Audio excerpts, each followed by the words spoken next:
اللہ تعالیٰ فرماتا ہے کہ جن لوگوں کو میں نے مال دیا نا اور وہ اپنے مال کو بخل کی وجہ سے، دل کی تنگی کی وجہ سے سنبھال کے رکھتے ہیں۔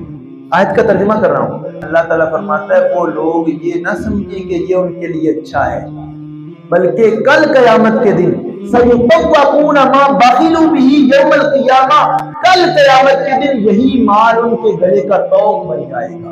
جس مال کو خرچ کرنے سے انہوں نے بخل کیا تھا، سنبھال کے رکھا تھا، کل قیامت کے دن ایک سانپ کی صورت میں اس کے سامنے اس کا مال آئے گا اور وہ پوچھے گا بندہ کہ تو میرا پیچھا کیوں کر رہا ہے؟ تو وہ آگے سے کہے گا میں تیرا وہ مال ہوں جس کو دنیا کے اندر تو سنبھال کے رکھا تھا۔ بندہ سمجھتا ہے میں نے اپنی محنت سے کمایا ہے۔